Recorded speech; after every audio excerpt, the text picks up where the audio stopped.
welcome. Insecurity continues to pose a major challenge in the country as gunmen today abduct 4 persons, including 2 Catholic priests in Katsina. Dr. Chukwuma Soludo condemns brutal murder of innocent citizens in the state, says government is working round the clock to bring perpetrators of the crime to book.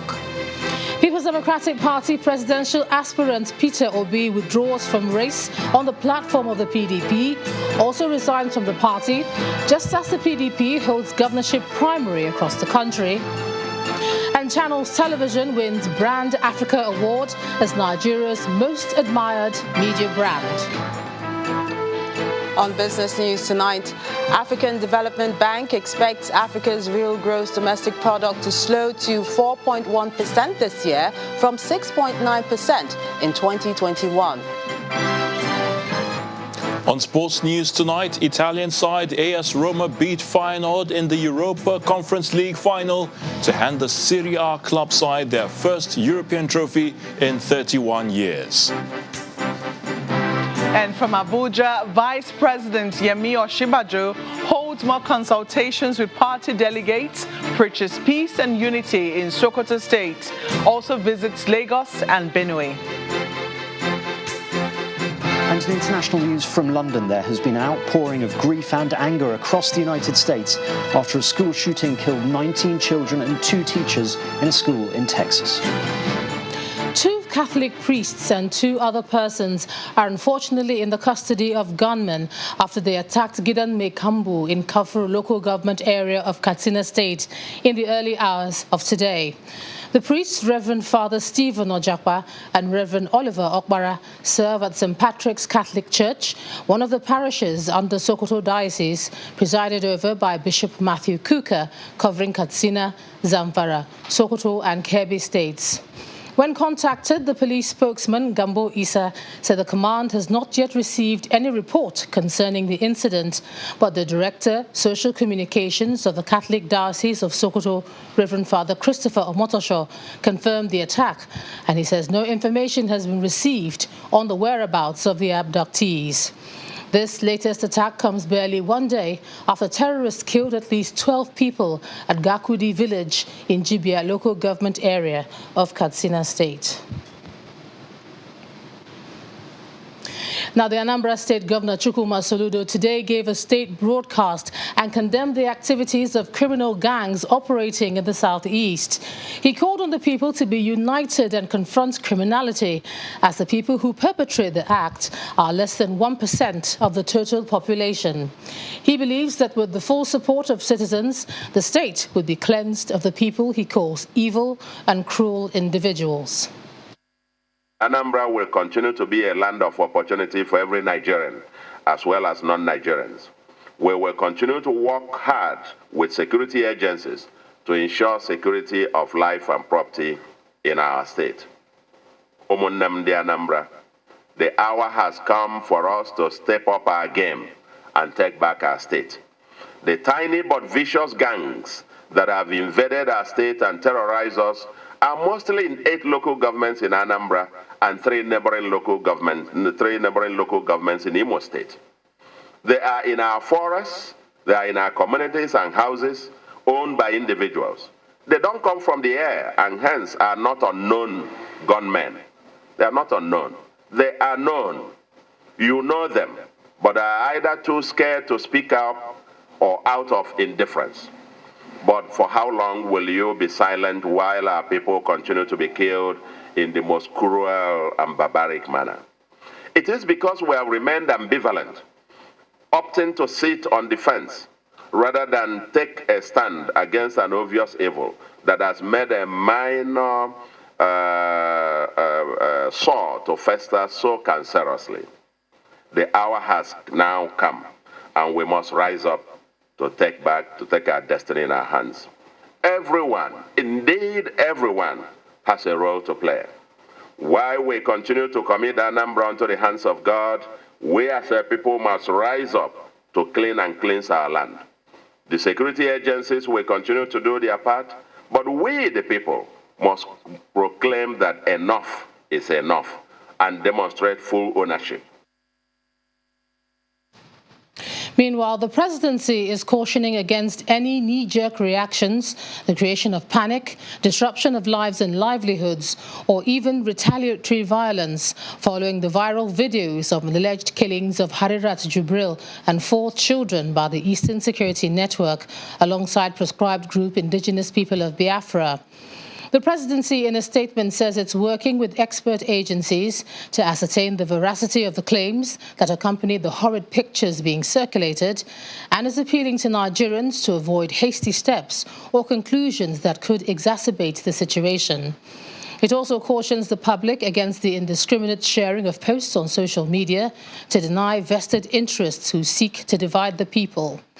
In the issuance of his very strong condemnation of these killings of innocent people in the southeast, as well as other parts of the country, which he describes as deeply distressing, President Muhammadu Buhari warns the perpetrators of these acts to expect tough responses from the security forces. In the meantime, the families of the train passengers who were abducted on March the 28th on their way to Kaduna from Abuja are calling on President Muhammadu Buhari, security agencies and human rights organizations to rescue their family members without further delay. Addressing a news conference in Abuja, the spokesperson of the group, Matilda Ajayi, says they received a most heartbreaking ultimatum from the abductors of the passengers, threatening to kill the victims within the next 7 days if the federal government fails to meet their demands. The group also appealed to all presidential aspirants to lend their voices to the call for the rescue of the abducted train passengers. Marching slowly, holding placards with different inscriptions. These aggrieved families of the Kaduna-Abuja train attack are worried about the threat issued by the bandits to harm the abductees after 7 days if the federal government fails to yield to their demands. The bandits are asking the government to release 8 of their children detained by security agencies in Adamawa State. They made the threat when they released videos of the victims in their custody. By opening the channel of communication with us, I think they are giving us, room to get in touch with government. So the last now is everything is back to the government side. Let them do what is necessary. Although the rescue of the victims appears to be taking much longer, the experience is worse for the families who constantly worry about the abductees. The families of AK9 Abuja Kaduna train abducted passengers woke up yesterday to the sad reality of a recorded audio tape from the abductors of our family members. In the reference audio tape was some highly disturbing information, and since then, life has not been the same with us. Aside from the protest march, some of the relatives of the abductees in Abuja stormed the NUJ Press Center to press home the demand. 7 days until insurgency and bad in 3 weeks. 7 days. In an emotion-laden voice, the spokesperson of the families present their demand. We are calling on Mr. President, President Muhammad Buhari, the service chiefs, the head of security agencies, national and international human rights organizations to rescue our families. They are your families too, please. The AK9 passenger train departed from Abuja on March 28, 2022, at about 6:10 p.m., heading for Kaduna. It never got to its destination as bandits attacked the train in Kaduna State, killing 8 people and kidnapping 62 others. Away from security, the family of presidential aspirant Senator Rochas Okorocha said 24 hours after his arrest, he is yet to be interrogated or questioned by officials of the Economic and Financial Crimes Commission. Family members say they are still traumatized from the incident in the light of an existing court judgment restraining the EFCC from arresting Senator Okorocha. Our correspondent Terry Ikumi was at the house earlier today, and he gives us an update. It was total chaos here yesterday as the EFCC operatives had to forcefully evacuate supporters, journalists and family members who had filled this place yesterday. They did that using tear gas and shooting sporadically in the air to scare and disperse the crowd. Well, we're here to find out how much damage or what's left after that incident yesterday. So operatives of the Economic and Financial Crimes Commission went up the stairs to access the bedroom of Senator Rochas Okorocha, where he was hiding at the time. The door was badly damaged for the operatives to gain entrance into this particular room here, which leads to the bedroom of the senator. The EFCC operatives, according to the family, using this chair, broke in through the ceiling and came out here in the bedroom of Senator Rochas Okorocha, where he was eventually picked up. Family members have refused to clean up this place, insisting that it must serve as some form of evidence, considering the fact that all their phones were taken away from them. And the EFCC also took away the CCTV circuit box, which recorded the entire incident. Meanwhile, in the living room, friends and family are seated, still devastated from the incident, as narrated by the daughter. So as soon as they broke in through the ceiling, they just went in and started shouting on everyone, seized our phones, everybody's phones in the room, and of course went straight to His Excellency. He was at the time with my younger sister, and just literally picked him up and asked him to come out, and forcefully dragged everyone out. She says the lawyer is handling the situation. To be honest, at this point, we do trust our lawyers. The Leonard Hill Chief Olani Pekon is on it with his team. I can tell you categorically speaking, some of my family are there at the EFCC quarters. He's not even being interrogated at the moment. He's not being asked any questions at the moment, so we don't know what it is. The streets leading to the home of Senator Rochas Okorocha is not barricaded, unlike yesterday, and not crawling with security agents. Only family members trooping in to find out how the immediate family is faring after what they described as a traumatic experience from yesterday's incident. The Economic and Financial Crimes Commission has not said anything apart from the statement it issued yesterday, explaining why it was at home of the senator, saying he jumped administrative bail. Terry Ikumi, Channels Television News. To relationships elsewhere, Nigeria and Ethiopia are making efforts to strengthen diplomatic ties as arrangements have been concluded to hold the Joint Ministerial Commission in Addis Ababa next month. The agreement was reached during a state visit of the Prime Minister of Ethiopia, Mr. Abiy Ahmed, to Nigeria. President Muhammadu Buhari, in the company of the First Lady of Nigeria, Aisha Buhari, hosted Mr. Ahmed to a presidential lunch alongside his wife, Zinash Tayechu, in the State House. Our State House correspondent, Gloria Umezuke, reports. Nigeria's President Muhammadu Buhari once again meets with his counterpart, the Prime Minister of Ethiopia, Mr. Abiy Ahmed, this time at the forecourt of the presidential villa. The two leaders, who had earlier met at the headquarters of the African Union this year, are meeting again for another round of bilateral talks.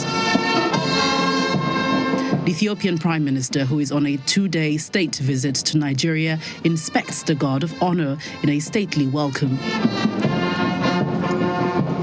The significance of this visit, which has not happened in a long time, is represented on paper as President Buhari closely witnesses. President Buhari also hosts the Prime Minister to a presidential lunch attended by the First Lady of Nigeria, Mrs. Aisha Buhari, as well as the First Lady of Ethiopia, Mrs. Zinash Tayechu. We will continue to engage. Nigerian officials are heading to Addis Ababa in June to discuss various areas of relationship, political, economic, science and technology, mines industries. So it's a very, very useful visit that will help officials of two countries to continue to network our relationship. The African Continental Free Trade Area is also going to make that even more possible, and so we want to see greater trade. President Muhammadu Buhari also received PDP presidential aspirant and governor of Bauchi State, Bala Mohammed, who led a delegation to the presidential villa earlier on a thank-you visit for the inauguration of a 23.5 billion World Bank-assisted water supply scheme in May. In a question and answer session, Governor Bala Mohammed disclosed his thoughts about the non-signing of the 2022 amended Electoral Act. To me, I'm a realist. I believe that the Electoral Act is a product of a legislative process, and that has been done, and it was not done earlier, and then we have a timeline and guideline of INEC. So we have to manage it. I think the less the merrier, as somebody who is in the election. When I have less delegates to go and woo, it is better for me than all these 4,000, 5,000 that I will be going to. The implication of the non-assent is that statutory delegates will not be eligible to vote at primaries to nominate candidates for the 2023 general elections. From the presidential villa, Gloria Umezuke, Channels Television News. In part two, after the break, People's Democratic Party holds governorship primary across the country. Some prominent party members pull out of the race. That's in a moment. To join us again.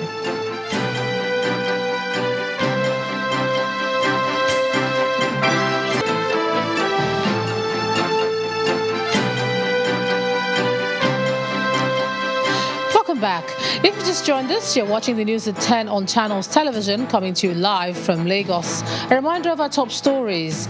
Insecurity continues to pose a major challenge in the country as gunmen today abduct 4 persons, including 2 Catholic priests in Katsina. Governor Chukwuma Soludo condemns brutal murder of innocent citizens in the state, says government is working round the clock to bring perpetrators of the crimes to book. People's Democratic Party presidential aspirant Peter Obi withdraws from the race on the platform of the PDP, also resigns from the party, just as the PDP holds governorship primary across the country. And Channels Television wins Brand Africa Award as Nigeria's most admired media brand.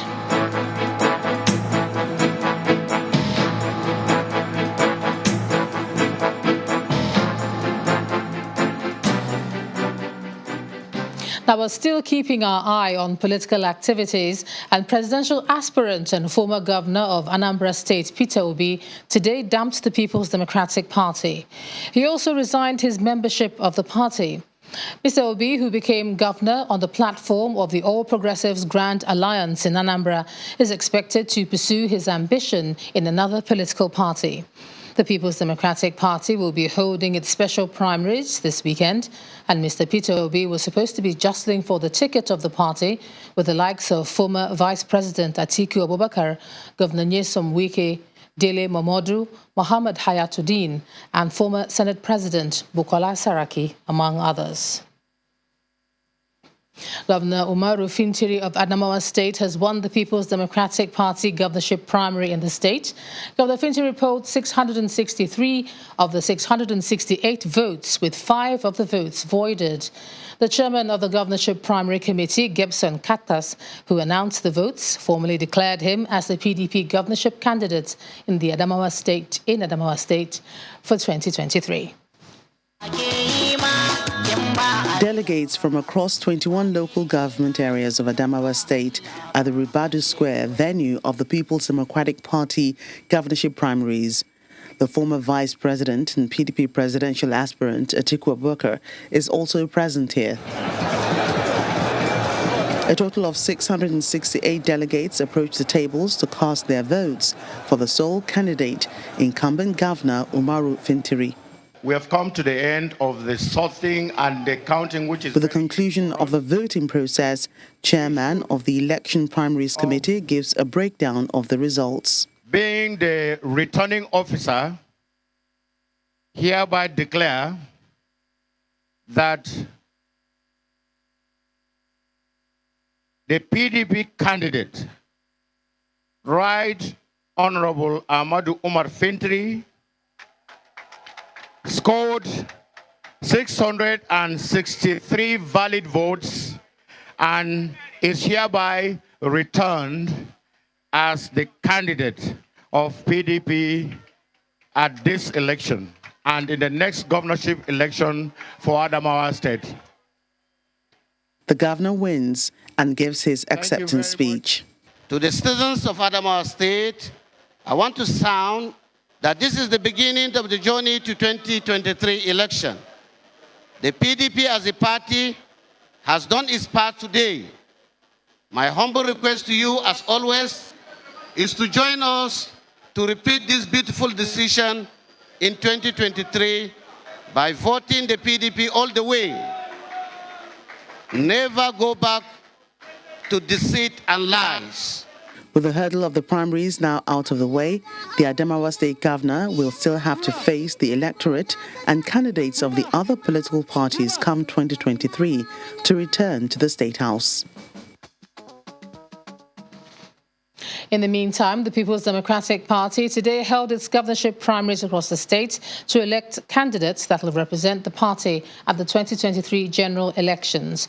Our correspondents who monitored the exercise across some states in the north report that delegates turned out en masse to vote for their preferred candidates. Meanwhile, some states, including Niger, could not hold the exercise owing to disagreements on the composition of the delegates' list. Delegates of the People's Democratic Party PDP from across states in the north file out to elect governorship candidates for the party ahead of the 2023 general elections. Over 200 aspirants have obtained forms to contest in the PDP governorship primaries, looking ahead to get the party's flag for the 2023 general elections.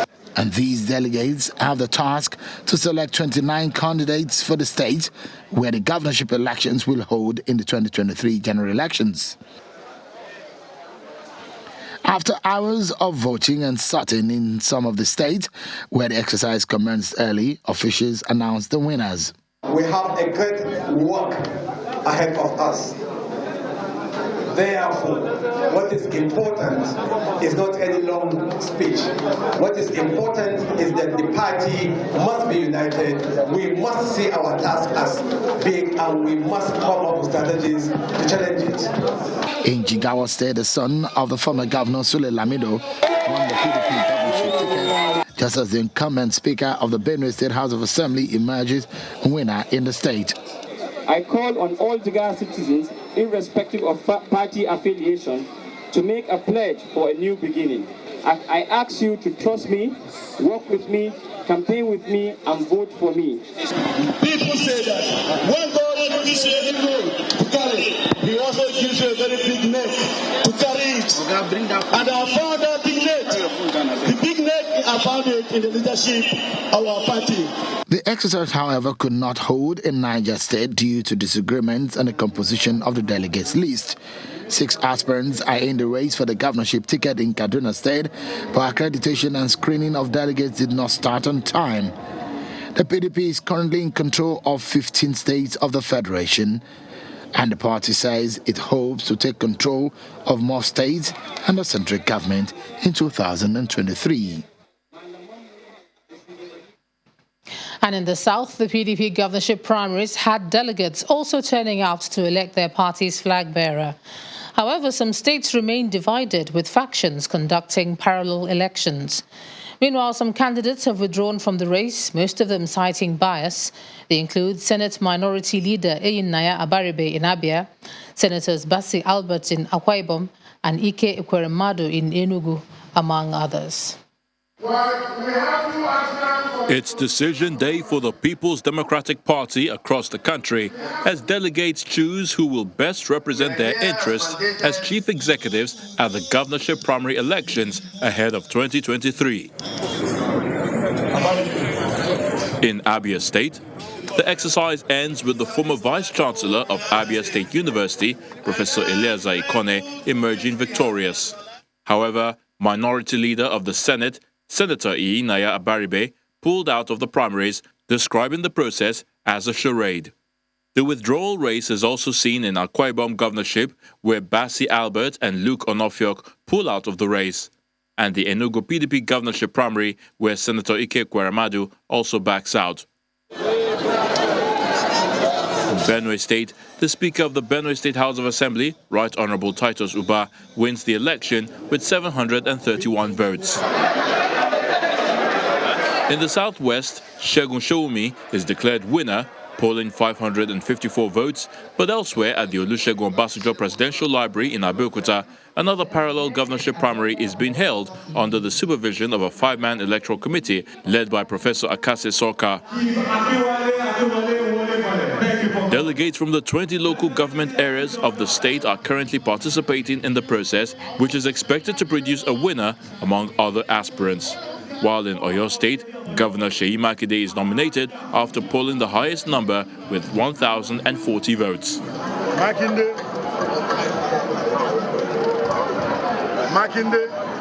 The decision of the delegates is just one step, as the decider is up to a wider population of citizens who will give their verdict in 2023.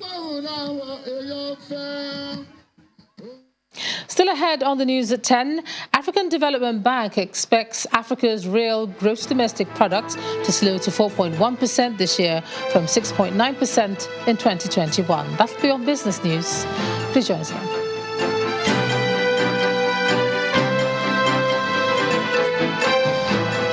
Welcome back to the news at 10. Let's cross over to Abuja now. Here's Makwe Ogun-Yusuf. Makwe. Hello, Ijoma. It's more politics from here as Vice President of Nigeria, Professor Yemi Osinbajo, is appealing to leaders across the state to maintain peace and unity in the country. Professor Osinbajo made the comment in Sokoto as he continues his consultation across the states. We've had a very robust engagement with the delegates today, and we talked about a wide range of issues: the economy, security, healthcare, education, and technology.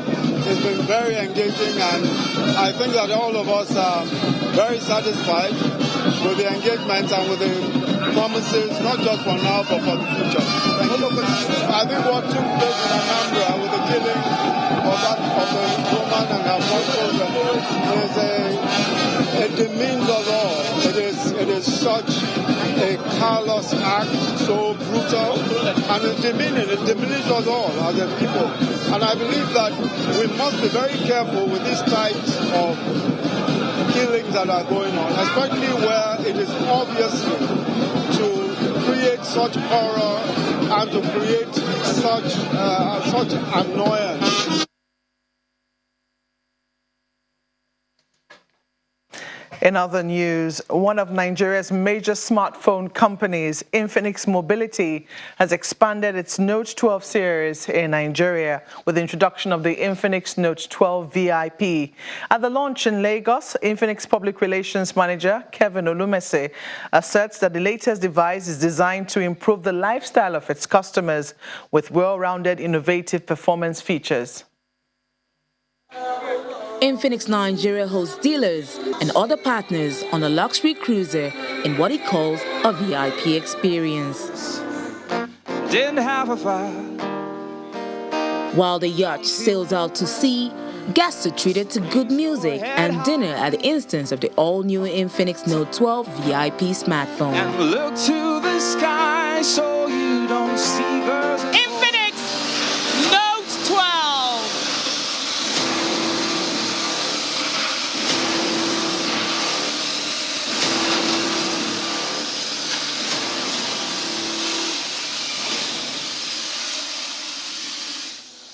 The Infinix Note 12, everyone, a round of applause! The VIP treat, according to the company, represents the lifestyle users will experience with its latest device. We hardly make devices with so much extra in it, and that's what the Note 12 VIP gives, because we want to connect to the VIP lifestyle. But the VIP was crafted to fit into the lifestyle of Note users. They like to go extreme, they like to do extreme things, and that's what the Note 12 VIP is about. So, What makes the Note 12 VIP stand out from others in the same series? It has an AMOLED display, and one of the features that really stands out is the 120 watt fast charging, which would take the phone from 0 to 100% in 17 minutes. I think it's one of the very fastest charging speeds we've seen, especially considering how thin the phone is. The launch comes with exciting offers, including a trip to Dubai, a summer concert, and user competition for 1 million naira. The Infinix Note 12 VIP is going for 199,900, and all you need to do is walk into any authorized Infinix retail outlet to get it. It's available. So with as low as 5,000 naira for pre-ordering the Infinix Note 12 VIP or the Infinix Note 12 G96 device, you can win 1 million naira. I mean, that's fantastic, right? The Infinix Note 12 comes in two variants, the G96 and VIP. Founded in 2013, Infinix Mobility focuses on developing cutting-edge technology embodied in meticulously designed mobile devices that offer refined style, power, and performance.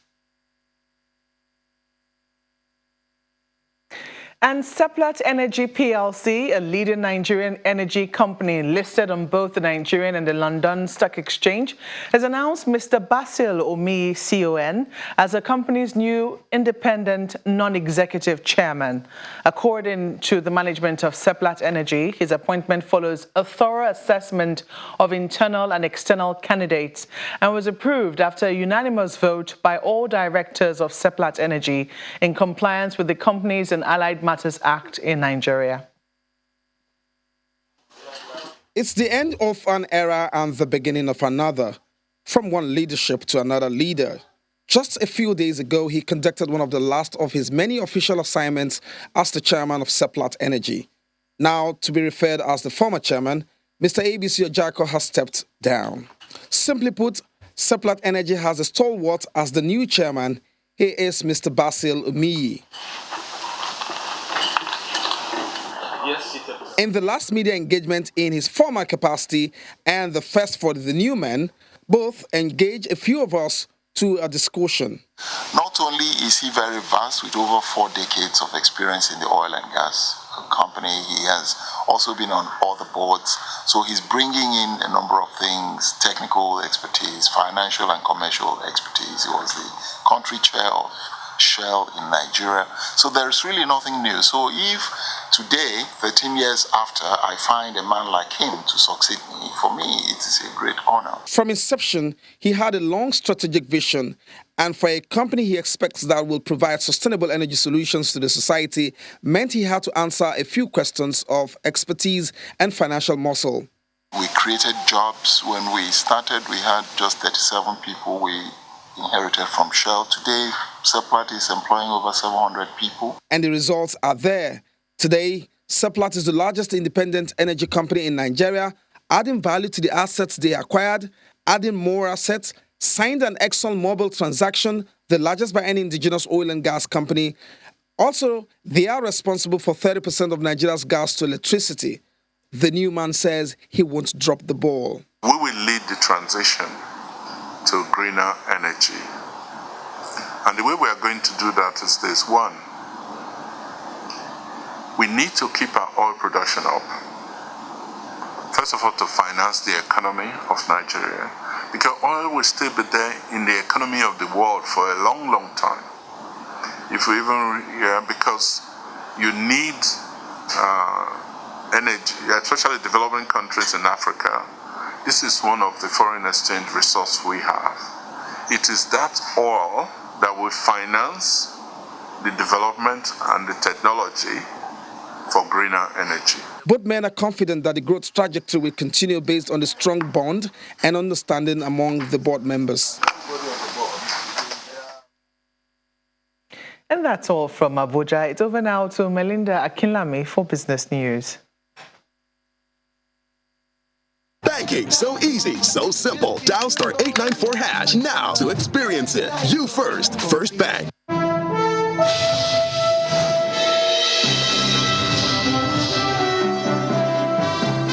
thanks, Malpe. Welcome to Business News. The African Development Bank, AFDB, projects a slowdown in Africa's real GDP growth from 6.9% in 2021 to 4.1% this year. This is contained in the bank's 2022 African Economic Outlook Report, which was launched today at its annual general meeting in Accra, Ghana. According to the report, the projection is due to the effects and uncertainties of the COVID-19 pandemic and the impact of the Russia-Ukraine conflict. The Abdul Samad Rabiu Africa, ASR Africa initiative of the chairman of WA Group in collaboration with Rebecca Foundation of Ghana has commenced the construction of 8 multifunctional libraries in schools across Ghana. This comes a few months after ASR Africa awarded the Rebecca Foundation a $500,000 inaugural Africa-focused basic education infrastructure grant to support the foundation's Learning to Read and Reading to Learn initiative. The managing director of ASR Africa, Mr. Udo Ubong, commends Rebecca Foundation for its role in implementing the project and assures them that ASR Africa intends to consider future partnerships on other developmental projects. On her part, the representative of the foundation, Mrs. Akosua Newman, thanks ASR Africa for the support and expresses confidence that the libraries will soon be up and running. The Rebecca Foundation have done an excellent job, not just in selecting the projects, but in their commitment towards ensuring the projects is something that fits into the modern day and will provide these children a comparative advantage in competing with their peers all over the world. With our partners from ASR Africa, the Rebecca Foundation looks forward to building more of these libraries in other communities. At the equities market, the NGX made a strong rebound in today's trading session as investors took interest in Airtel Africa. Ladi Williams has the details.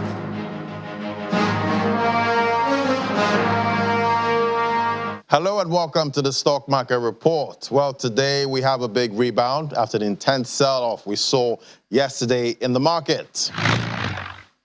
And that move recovering about 346 billion naira to the equity cap with the 382 million units of stocks traded in 5,922 deals valued at 4.2 billion naira.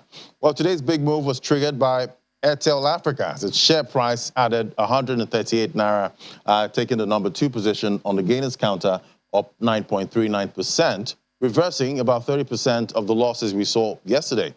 Sectoral performance still in the red, with most of the sectors we track still down, and a negative market breadth of 11 gainers to 41 losers. Well, not a bad recovery today, but remains to be seen if this positive trend can be sustained this week. And that's how the market played out today. I'm Ladi Williams. Back to you, Mel. Past business news is back to you, Joma. Banking, so easy, so simple. Dial *894# now to experience it. You first, First Bank. Thanks, Melinda. World leaders have been condemning the shooting at an elementary school in Texas in the United States.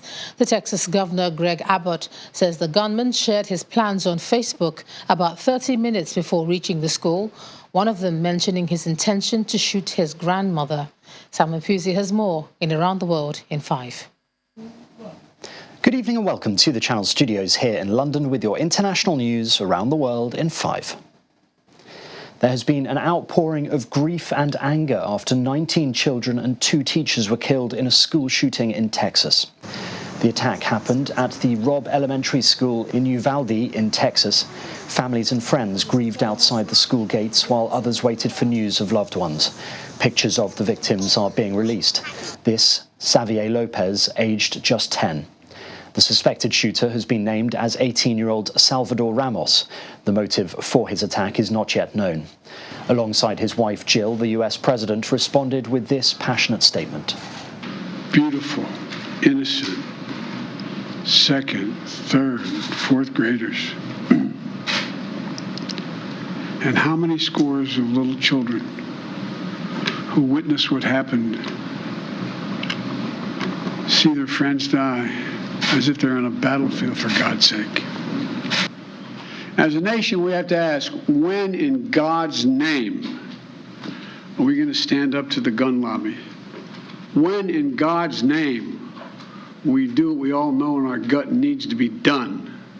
It is the deadliest shooting at a US elementary school since 20 children and 6 adults died at Sandy Hook School a decade ago. Mr. President. The Democratic senator there is Chris Murphy. Speaking on the floor of the US Senate moments after news of the shooting, he accused his colleagues of complacency and begged them to pass gun control legislation. Patrons, we have another Sandy Hook on our hands. What are we doing? There have been more mass shootings than days in the year. Our kids are living in fear. Why are we here? What are we doing? At the Vatican, the Pope said he was heartbroken by news of the shooting. The pontiff called for greater controls on weapons. It is time to say enough to the indiscriminate trafficking of weapons, he said. Let us all make a commitment so that tragedies like this cannot happen again. Meanwhile, the head coach of the NBA's Golden State Warriors, a team based in San Francisco, refused to talk about basketball during a news conference and instead delivered an emotional speech condemning gun violence in the United States. When are we going to do something? I'm tired. I'm so tired of getting up here and offering condolences to the devastated families that are out there. I'm so tired of I'm tired of the moments of silence. Enough. Russians have intensified their attack across the Donbass front line, getting closer to completing the encirclement of Severodonetsk. Footage released by the Russian Defense Ministry showed tank bombardment of the area. Meanwhile, Volodymyr Zelensky, in his nightly address, said the situation in Donbass is extremely difficult. All Russian might left is now concentrated on this region. The United States and South Korea have held combined live fire drills in response to the North conducting missile launches. The drills included surface-to-surface missile tests involving the Army Tactical Missile System of the United States and South Korea's Hyunmoo-2 short-range ballistic missile.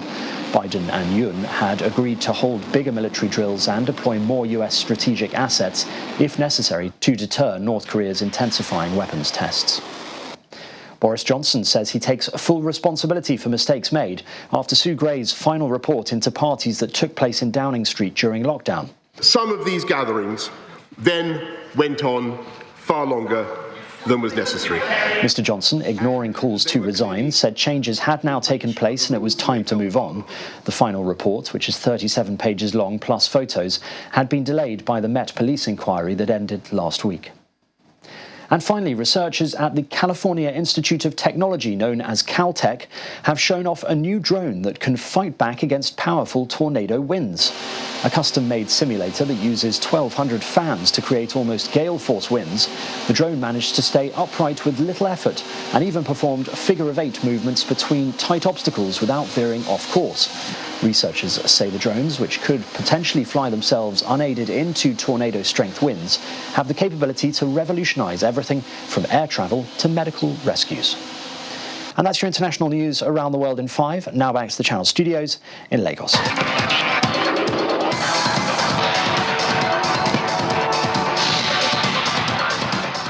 Many thanks, Simon. 22-year-old Nicolo Zaniolo has won Roma a major European trophy with the only goal in a 1-0 victory over Feyenoord in the inaugural Europa Conference League final played this evening. Well, AS Roma were playing in their first European final in 31 years. While the Italy international Zaniolo struck with a well-taken finish in the 32nd minute for the only goal to cap a successful first season for coach Jose Mourinho. With this victory, Mourinho now holds the record of having won all 3 major European titles. That's the UEFA Cup, the UEFA Champions League, and the inaugural UEFA Europa Conference League. Well, Egypt's Mohamed Salah has confirmed that he will see out his contract at Liverpool next season, but the forward remains non-committal on his future at Anfield beyond 2023. Salah's contract expires at the end of next season, and talks over a new deal have dragged on for months without a resolution. I think in my mind I don't focus about the contract at the moment. I don't want to be selfish at all. I even said about that like 2 months ago or 1 month ago. It's about the team now. It's a really important week for us. I can say I'm just focused with the team. I want to win the Champions League again. I want to see Hendo having the trophy again in his hand and hopefully give it to me after. I'm just focused with the team, really. I don't want to talk about the contract now because it's like we have a long time. I'm staying next season for sure. That's clear. I'm staying next season, so let's see after that. And that's a wrap on sports news. I'm Ayo Tunde. Balogun, back to you, John.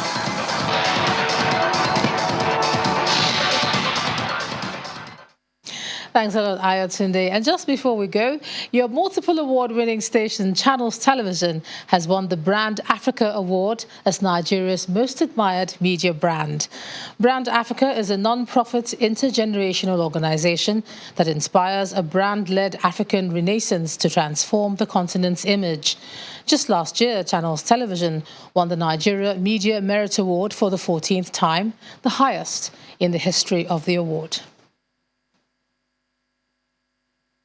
And the main news again. Gunmen today abducted 4 persons, including 2 Catholic priests in Katsina, as insecurity continues to pose a major challenge in the country. And Governor Chukwuma Soludo has condemned the brutal murder of innocent citizens in Anambra State. He says the government is working round the clock to bring the perpetrators of the crimes to book.